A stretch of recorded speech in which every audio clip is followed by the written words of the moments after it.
Ladies and gentlemen, this is a 1996 Aero Crown Vic. Now, I've said this more than once, and that is that buying an Aero Panther car is still the cheapest way to get into the Panther community. Speaking of cheap, you know what else is cheap? Talk. I'd say it's about damn time.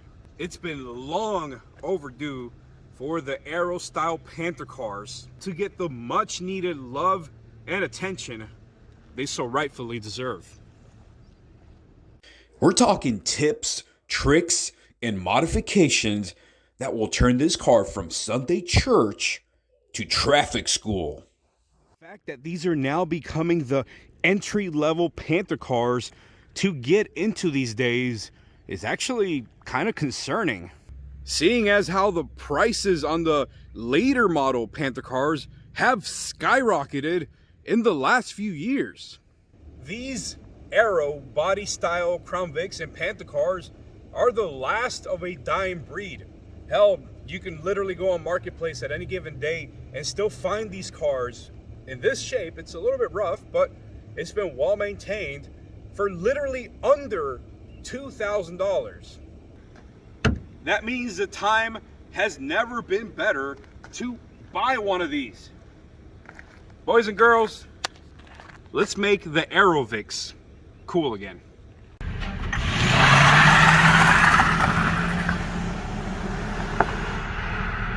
Now, to quote Chris from ADTR, he said, if one day speed ever kills me, just know it wasn't in this car, because this car is slow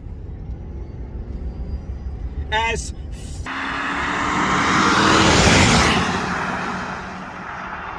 Not only is this car slower than a turtle on Viagra, but to make things worse, the suspension in this car feels like two people trying to get their freak on a waterbed in an episode of My 600 Pound Life.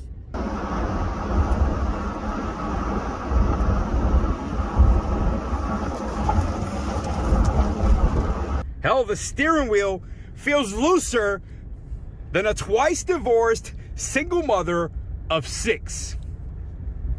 Now, yes, I get it. Everything I just mentioned, I know for the most part, is a major turnoff for most people. Who, rightfully so, I get it. I get why they do this. They end up opting out for the whale bodies, for the newer body style Panther cars. With their oh so fancy rack and pinion steering and wider wheel offsets. Look at this crap. Look at this. This is pathetic. Heavier, dutier, thickier sway bars. I mean, would you look at it?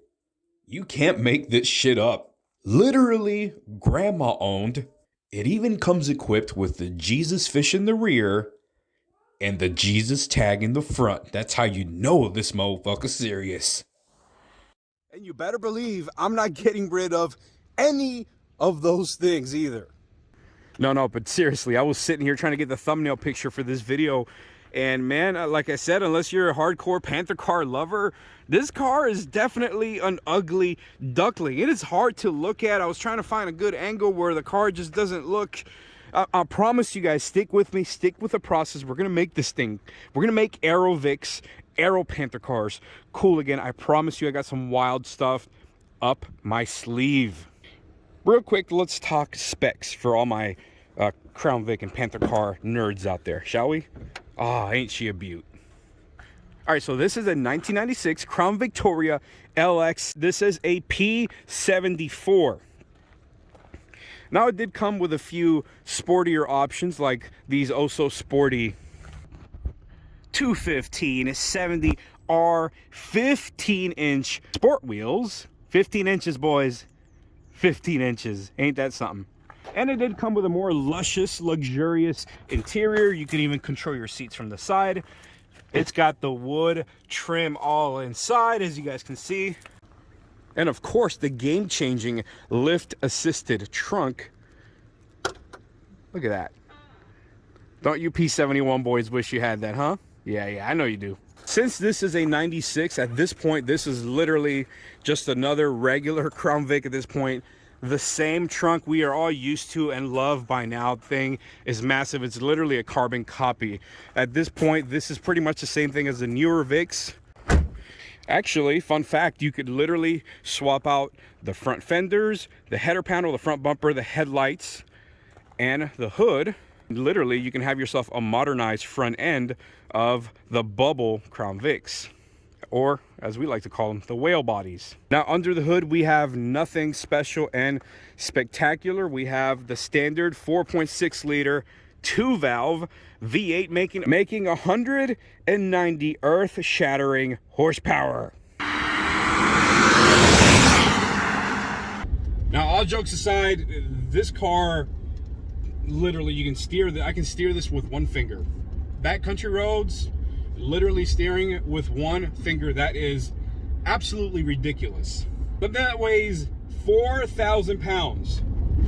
I can probably steer it with my pinky if I wanted to.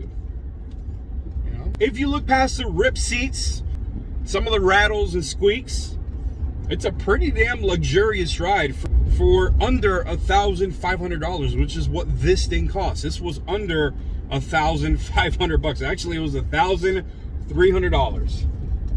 You can fit the entire family. You can fit 3 people in the back. You get the driver, you get your passenger, and if you want, even these armrests fold up. You can now sit 3 people up front, or, you know, just 2 people for some extra curricular activities. You got plenty of uninterrupted room.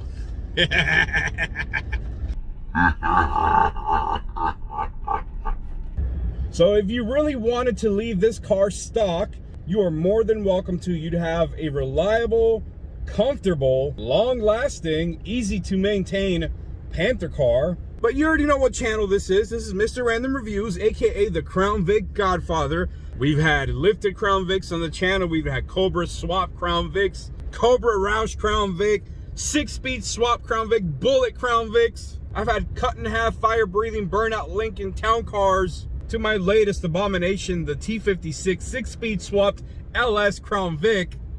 Now, sure, you know, we could leave this car stock and in its current form, you know, just roof falling apart, cigarette burns on the ceiling. But we are sophisticated, sensible people here at Mr. Random Reviews. You know I'm not leaving it stock. You know me. You guys know me already. Come on.